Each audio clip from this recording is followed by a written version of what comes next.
Welcome to Season 2 of Relatable Catholic. We're back with new conversations, familiar faces, and the same heart for making the Catholic faith approachable, honest, and lived out in everyday life.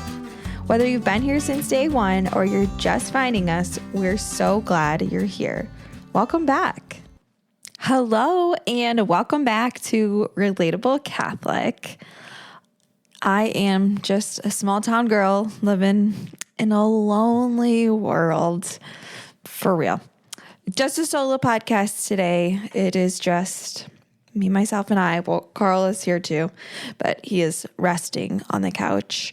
It's also like thundering and raining a little bit. So, there's a big one. So I don't know. We'll see how this goes.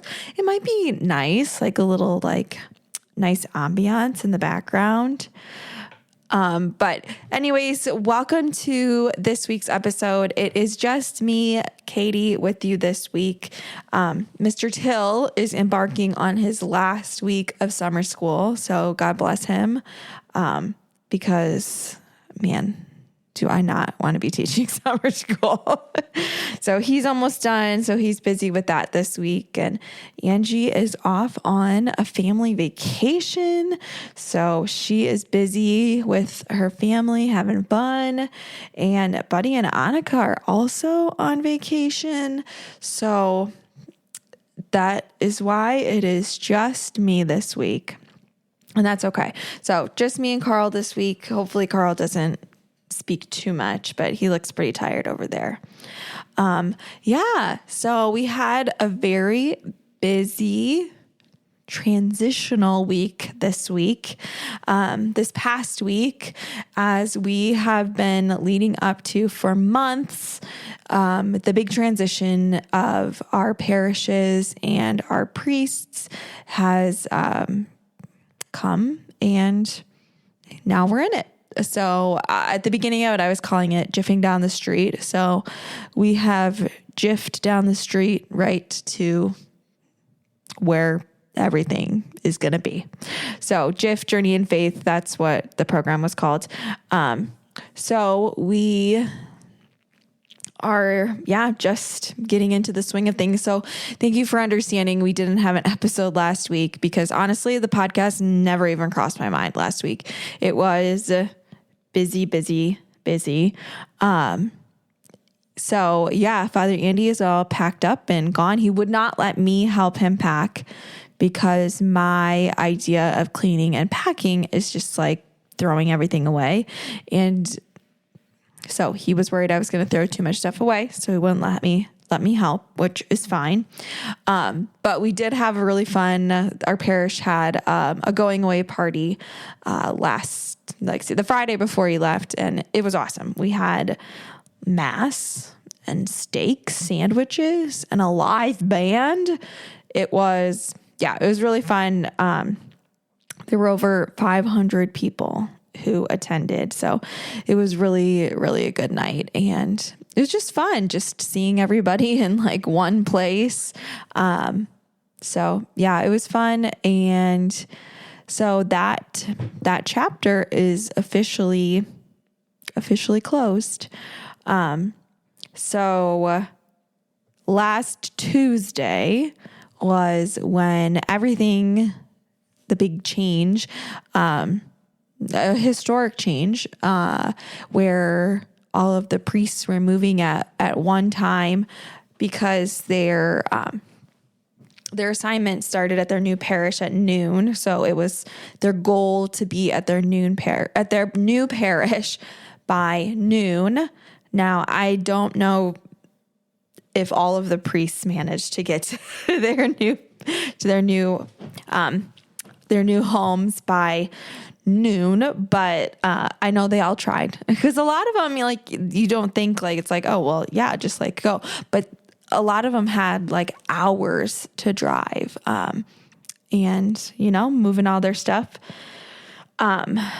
So you probably don't really think about it, but there's actually a ton of moving pieces when it comes to priests moving. So especially this one, because there were so many priests moving just that one day specifically. So for us in Bellevue, there were a bunch of strong men who helped Father Andy on Monday night move all of his stuff out and get it all packed in the trailer so he could take off on Tuesday morning.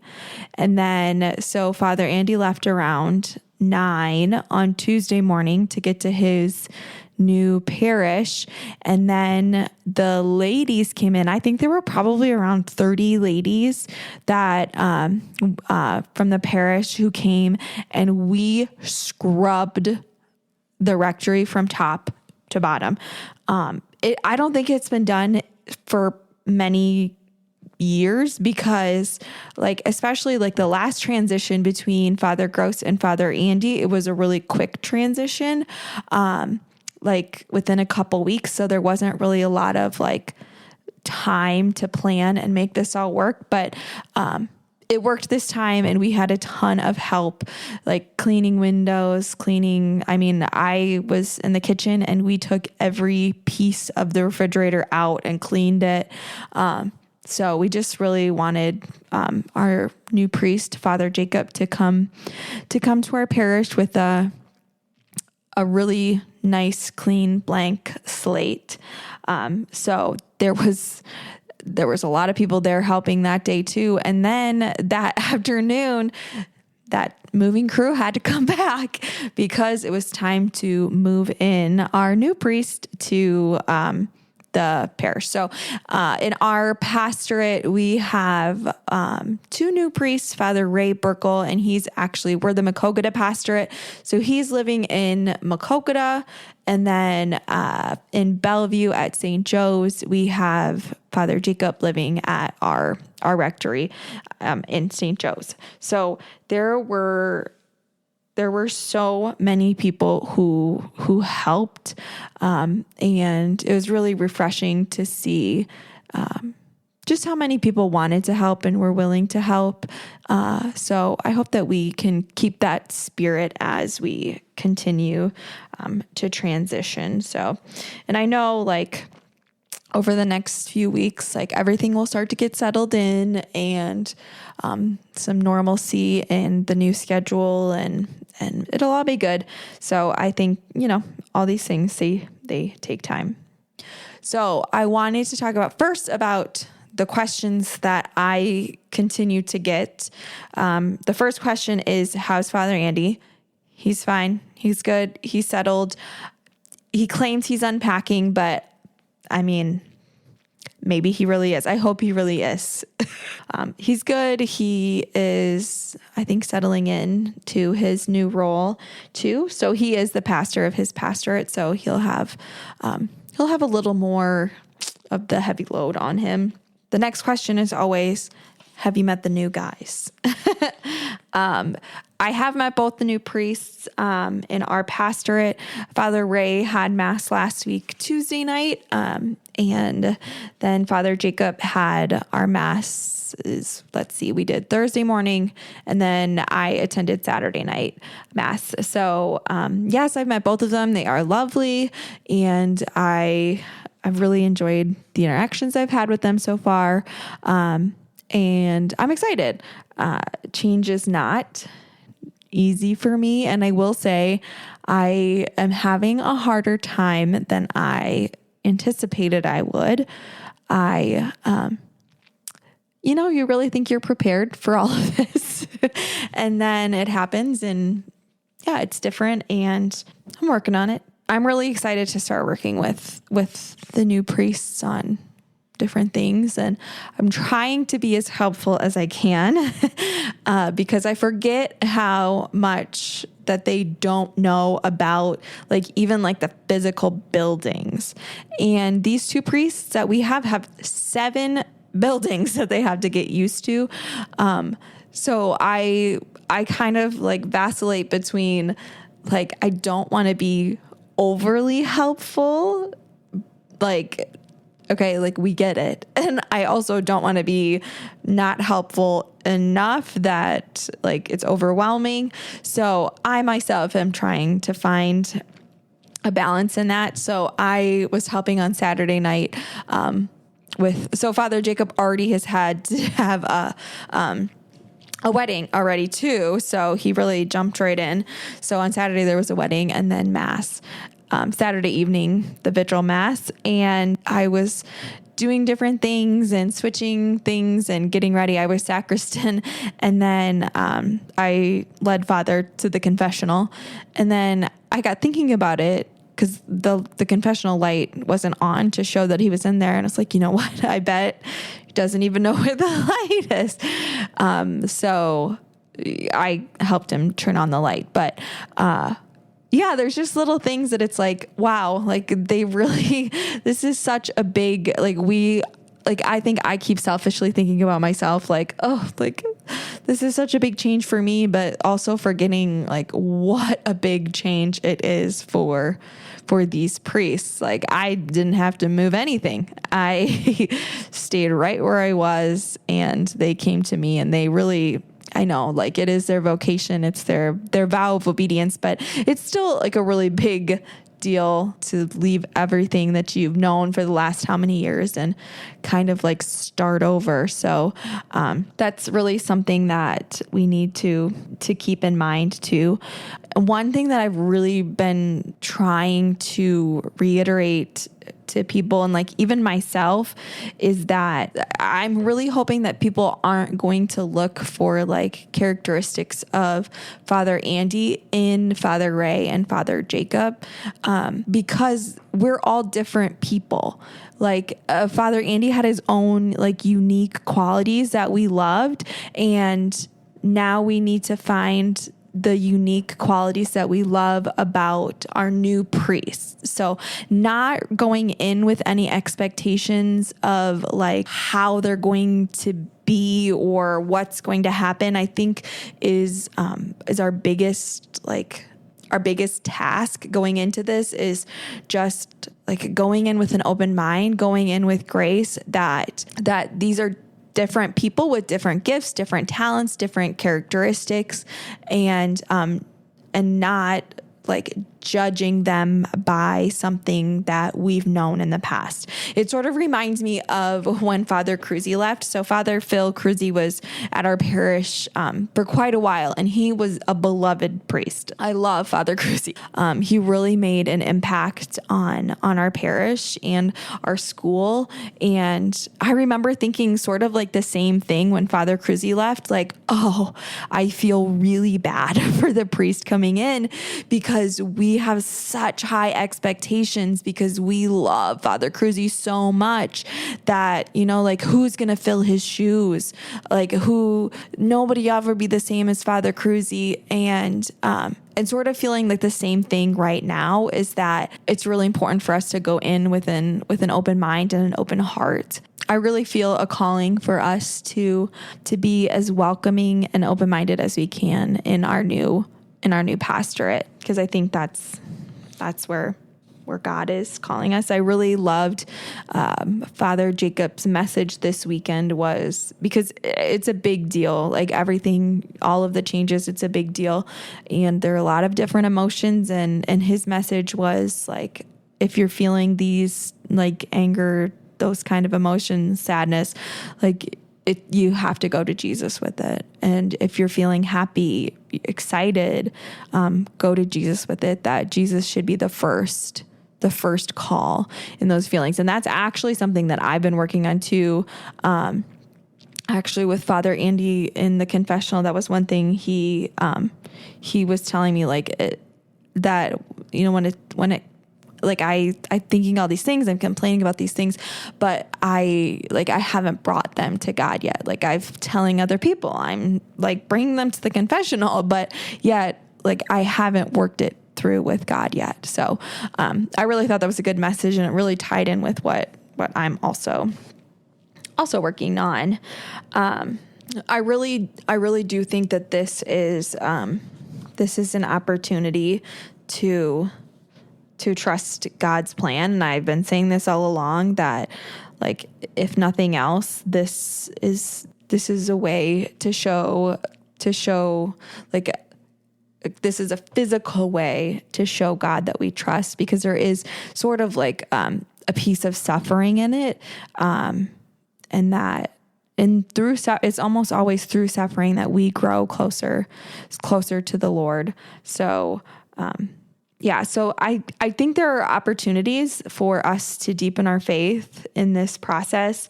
I think right now, like, especially like if you're feeling maybe you don't want to go to mass anymore, or there's no mass at my weekend mass at my parish, so I'm just going to go on the weekday, which the weekday mass is beautiful, but it doesn't count as your weekend obligation or your Sunday obligation. So weekday mass is just an extra, but it's actually the Saturday vigil and the Sunday mass that are your obligation to go to.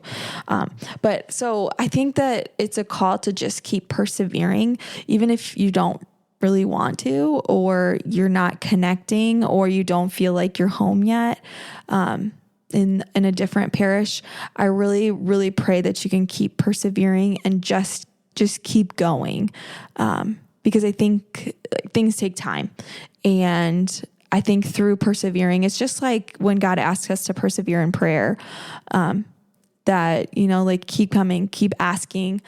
That's what the Lord asks of us in prayer. And I think that's what he's asking us of right now, to keep coming, keep showing up, keep growing. And this is a time that maybe we're being called to step out of our comfort zones, maybe to take on a role in the parish that we haven't before, whether that's like lecturing or sacristaning, or like becoming an usher, or maybe you're really passionate about party planning and maybe you want to do some social events or something, plan some social events. I think that this is a good opportunity to do that. Definitely meeting new people. I think probably the most important thing is being welcoming, and maybe inviting someone to church, because there's a good chance that they feel displaced, and it sounds really uncomfortable even as I'm saying it. Like, I'm not gonna go ask someone, but if the opportunity arises, I think that is something good that we could do right now, is to invite someone to mass, because it might just be them going or just attending one time for them, or for anyone to realize that, okay, like, it's not that bad. Like, Jesus is still there in the Eucharist, and that's why I'm here. Or maybe it's taking on more of a leadership role. We really need to pray for our parishes. We need to pray for our priests, especially as they transition, because as hard as it is for us, it's, I think, even harder on them. So make sure you keep them in your prayers and help in any way you can. I've been really thinking lately too about focusing on the blessings, and instead of like all of the things that are changing, to think about all of the good things that, one thing this weekend, mass, I went Saturday night, it was packed, and it looked like Sunday was just as full. So, there are beautiful things in this transition. It is beautiful to see the church so full, and it was awesome to see so many people together at Father Andy's farewell reception. So, like, I do think that as hard as it is, there are good things that are definitely going to come out of it. And I think that's all we can do right now, is really focus on the good things, and really listening to God's call, and how we can be disciples, how we can better serve in our communities, in our parish communities. So, that's, I don't have anything else to talk about. That's really the only thing that has been happening. And I think I really liked how Father Jacob said, like, it's okay however you're feeling, because like it changes every day for me. Some days I'm excited about it, and like the like just the transition and, you know, the school year ahead. And then other days it makes me cry. So I think it's okay. However we're feeling, but I think just showing up and persevering is good, and finding your community, relying on your church community, because everybody is going through the same thing. So, just really working together, coming together, and making the most out of this, out of this change. Okay. Well, I did get a newish car, the newest car I've ever had. And I have many Can You Relates this week. So I have never had this nice of a car, and I have just been trying to think of any excuse to drive around. I went to Target. I've been to, I've got an Amazon return. I better go take that back. I guess I should go get groceries. So, that's a Can You Relate? I got a new car and I'm so excited. I'm really mostly excited about the button to open the back hatch. So when I order groceries, I don't have to get out of my car at all. I do struggle to make small talk sometimes. So I am excited to just hit that button and then hit the button again. I'm really excited about that. So, I am so excited. My garden is flourishing. I have already harvested a couple cucumbers. I think this is everybody's case this year. I don't know. I'm going to have so many cucumbers. I don't know what I'm going to do with them all. So that's exciting. My flowers are blooming. Every day I go out and I just look at my garden and think how beautiful it is. I don't even like cucumbers that much, but I guess I'm going to really learn to like them. So I guess my Can You Relate is, do you ever, if you've gotten a new car, just want to drive it everywhere? And if you have a garden, do you eagerly go outside every morning just to see what's grown? Even though I know it's not time to harvest it yet, but I just want to go out and look at it, admire it. So that's all for this week. A nice short one to get you through this Thursday. So that's all for this week, and we will catch you next week. As always, we are praying for you and hoping that you have a great week. Bye.